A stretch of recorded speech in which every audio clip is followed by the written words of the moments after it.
चलिए देखते हैं उत्तर प्रदेश की 25 फटाफट बड़ी खबरों को। एआई प्रज्ञा प्रोग्राम से 10 लाख युवाओं को मिलेगी ट्रेनिंग, रोजगार और स्टार्टअप के शानदार मौके। उत्तर प्रदेश सरकार ने नवाचार आधारित अर्थव्यवस्था को मजबूत करने के लिए बड़ा कदम उठाया है। एआई प्रज्ञा प्रोग्राम के जरिए राज्य के करीब 10 लाख युवाओं को artificial intelligence, machine learning, data analytics और डिजिटल तकनीकों में स्किल्ड किया जाएगा। इससे युवाओं को बेहतर नौकरियां और उद्यमिता के नए रास्ते खुलेंगे। प्रदेश में स्टार्टअप इकोसिस्टम तेजी से बढ़ रहा है, खासकर लखनऊ, नोएडा, कानपुर और वाराणसी जैसे शहरों में। 18 मार्च से शुरू होगा यूपी बोर्ड की कॉपियों का मूल्यांकन। शिक्षक रोज 45 आंसर शीट जांचेंगे। यूपी बोर्ड हाई स्कूल और इंटरमीडिएट परीक्षाओं की कॉपियां 18 मार्च से चेक होना शुरू हो जाएंगी। लखनऊ के निशांतगंज स्थित राजकीय इंटर कॉलेज सहित कई केंद्रों पर यह काम 1 अप्रैल तक चलेगा। माध्यमिक शिक्षा परिषद के नियमों के मुताबिक हर शिक्षक को प्रतिदिन कम से कम 45 कॉपियां जांचनी होंगी। लापरवाही बरतने पर सख्त विभागीय कार्रवाई होगी।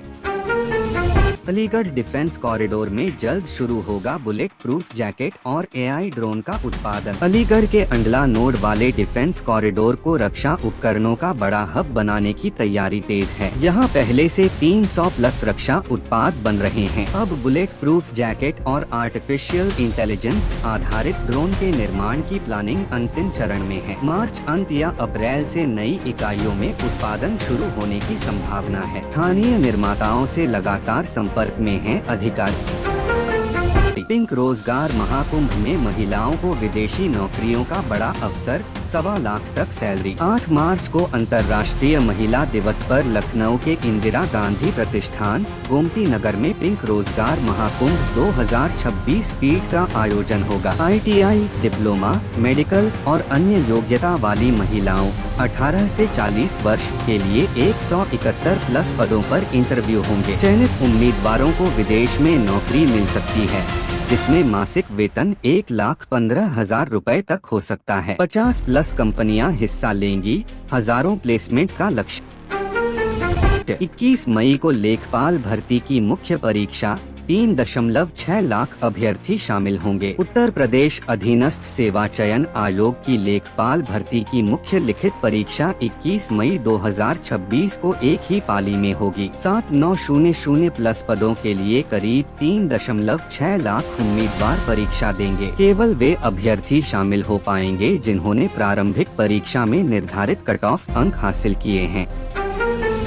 LPG बुकिंग के नियम सख्त, अब 21 से 25 दिन बाद ही करा पाएंगे नया सिलेंडर। पश्चिमी एशिया में तनाव के चलते घरेलू गैस सप्लाई को बैलेंस करने के लिए LPG बुकिंग नियम बदले गए हैं। सिंगल सिलेंडर वाले कनेक्शन पर 21 दिन और डबल सिलेंडर वाले पर 25 दिन का अंतराल अनिवार्य। जिला LPG डिस्ट्रीब्यूटर्स एसोसिएशन ने बताया कि यह नियम तुरंत लागू हो गया है। CSJMU के 45 कॉलेजों में 88 नए कोर्स शुरू, AI और साइबर सिक्योरिटी भी शामिल। कानपुर के छत्रपति शाहूजी महाराज विश्वविद्यालय से जुड़े 45 कॉलेजों में नए सत्र 2026 से 88 आधुनिक कोर्स शुरू होंगे। इनमें आर्टिफिशियल इंटेलिजेंस, साइबर सिक्योरिटी और अन्य जॉब ओरिएंटेड सब्जेक्ट शामिल हैं। इससे छात्रों को बेहतर करियर ऑप्शंस मिलेंगे।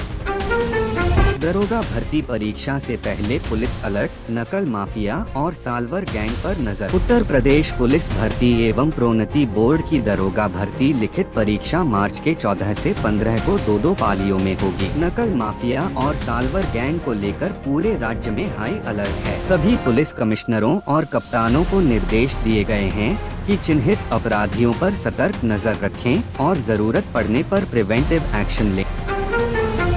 यूपी पुलिस की वर्दी में बड़ा बदलाव, 9 मार्च से लागू होगा नया नियम। उत्तर प्रदेश पुलिस के लाखों जवान अब मौसम के हिसाब से वर्दी बदलेंगे। DGP कार्यालय से जारी नए आदेश के मुताबिक 9 मार्च से सभी अधिकारी और कर्मचारी दिन के समय ग्रीष्मकालीन समर वर्दी पहनेंगे। रात में स्थानीय मौसम के अनुसार शीतकालीन वर्दी पहनने की छूट रहेगी। वहीं 22 मार्च से दिन और रात दोनों समय ग्रीष्मकालीन वर्दी अनिवार्य हो जाएगी। यह बदलाव गर्मी बढ़ने के साथ पुलिस कर्मियों की सुविधा के लिए किया गया है। 3.6 करोड़ मतदाताओं को नोटिस, सुनवाई के बाद 86% को राहत। उत्तर प्रदेश में मतदाता सूची के विशेष सत्यापन सर के तहत करीब 3.26 करोड़ लोगों को नोटिस जारी किए गए। इनमें से 3.06 करोड़ तक नोटिस पहुंच चुके हैं। अब तक हुई सुनवाई में लगभग 2.80 करोड़ मतदाताओं को सूची में बने रहने की मंजूरी मिल गई है, यानी 86% को बड़ी राहत।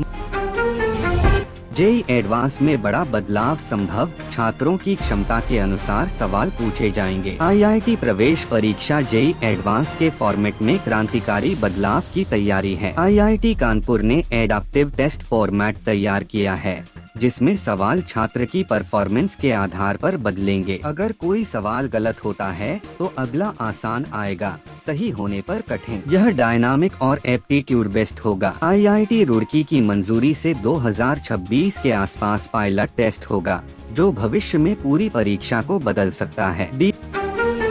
बीआरडी मेडिकल कॉलेज में एमबीबीएस छात्र आकाश पांडे की मौत पर आक्रोश, ओपीडी काउंटर बंद। गोरखपुर के बीआरडी मेडिकल कॉलेज में 3rd ईयर एमबीबीएस छात्र आकाश पांडे की होली के दौरान सड़क हादसे में मौत हो गई। हिट एंड रन में आरोपी प्रॉपर्टी डीलर गोल्डन साहनी गिरफ्तार। नाराज छात्रों ने विरोध में ओपीडी पर्ची काउंटर बंद करा दिए, जिससे अस्पताल की सेवाएं प्रभावित हुई और दूर दराज के मरीजों को परेशानी हुई। छात्रों ने कैंडल मार्च निकाला और मुख्यमंत्री को पत्र लिखकर न्याय की मांग की है।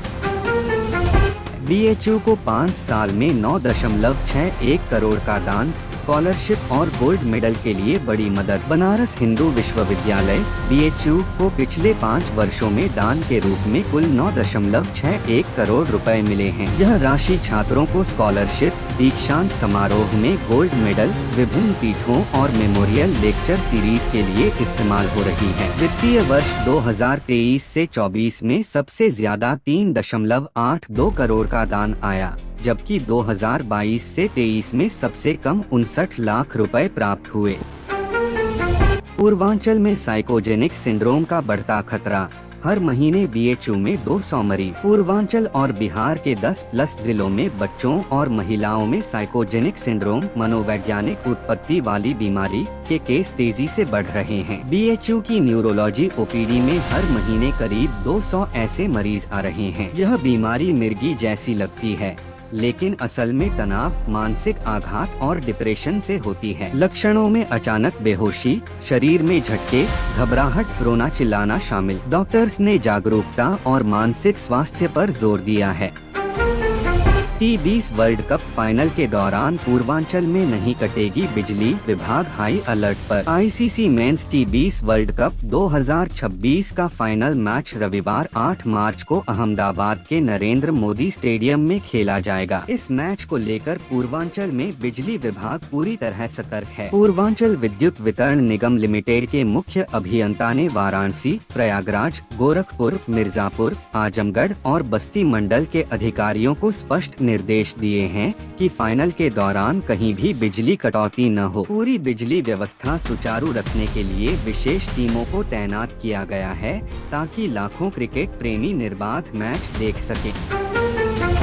वाराणसी में ओवरलोड स्लीपर बसों का खेल, यात्रियों की जान जोखिम में। वाराणसी में स्लीपर और चेयर कार बसें नियमों की धज्जियां उड़ा रही हैं। परिवहन विभाग के मानकों को ताक पर रखकर 60 सीट वाली बसों में 110 से 120 तक यात्री ठूंस दिए जा रहे हैं। मौली, लहरतारा, फुलवरिया, अंधरा पुल, सामने घाट और कैंट इलाके से चलने वाली कई बसें ओवरलोड पाई गयी। सबसे बड़ी हैरानी यह कि कई बसों में अग्नि सुरक्षा के उपकरण और आपातकालीन निकास द्वार तक नहीं है। परिवहन विभाग ने जांच तेज कर कार्रवाई शुरू कर दी है।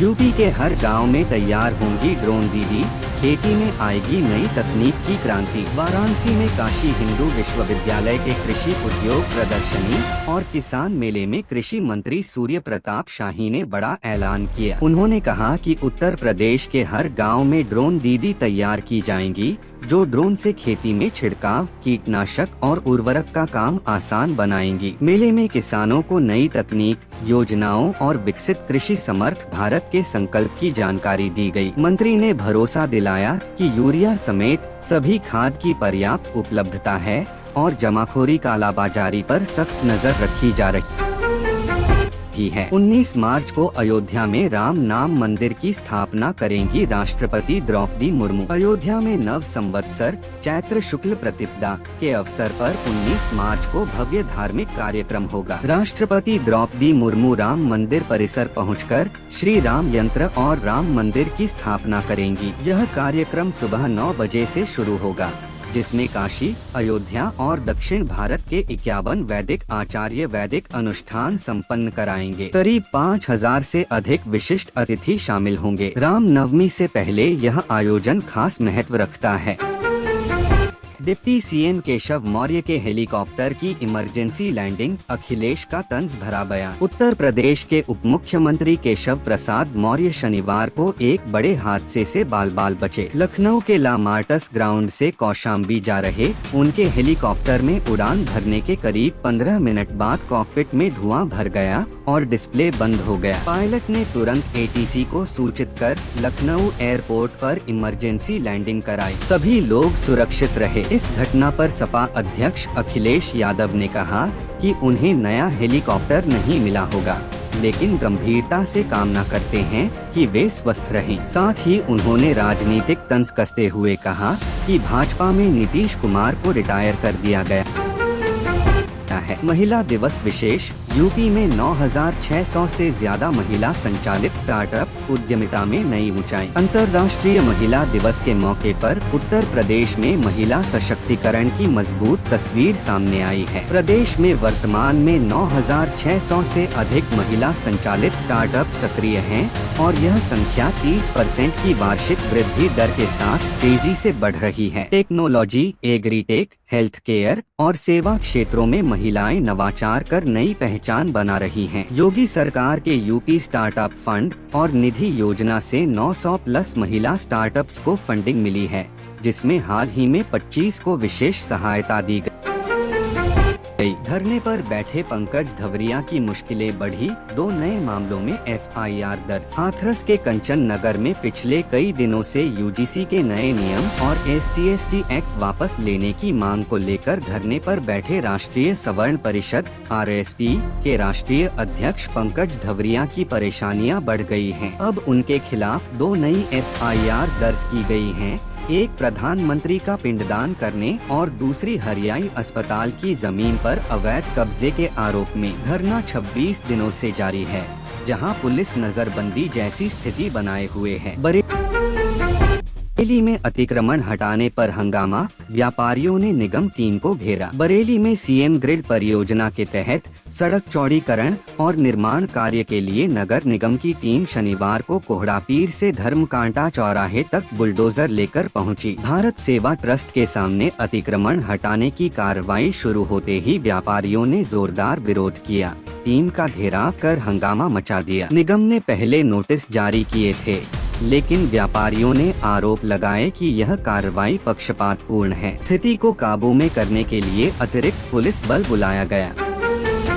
अग्निवीर भर्ती में पूर्वांचल के युवाओं का जोश, लेकिन सोनभद्र में कम आवेदन। अग्निवीर भर्ती को लेकर पूर्वांचल के युवाओं में खासा उत्साह है, लेकिन सोनभद्र जिले में आवेदन बेहद कम आए हैं। सेना भर्ती कार्यालय वाराणसी के अंतर्गत आने वाले 12 जिलों से अब तक करीब 3000 आवेदन मिले हैं, जिनमें सोनभद्र से सिर्फ 128 ही हैं। गाजीपुर, बलिया और गोरखपुर के युवाओं में सबसे ज्यादा जोश दिखा।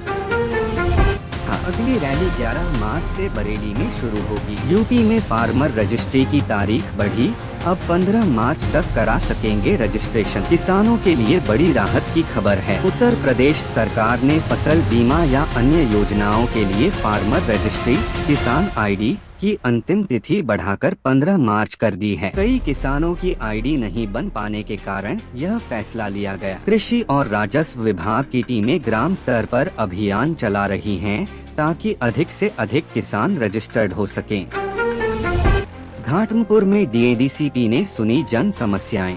दिव्यांग शिविर का निरीक्षण। कानपुर के घाटमपुर तहसील परिसर में शनिवार को संपूर्ण समाधान दिवस आयोजित हुआ। जिलाधिकारी जितेंद्र प्रताप सिंह और डीसीपी दीपेंद्र नाथ चौधरी ने जनता की शिकायतें सुनी और संबंधित विभागों को त्वरित निस्तारण के निर्देश दिए। इसके अलावा दिव्यांगजन शिविर का भी निरीक्षण किया गया, जहां लाभार्थियों की समस्याओं का मौके पर समाधान किया गया। तो यह थी आज की 25 फटाफट बड़ी खबरें। अगर आपको न्यूज पसंद आई हो तो वीडियो को लाइक और शेयर जरूर करें। धन्यवाद।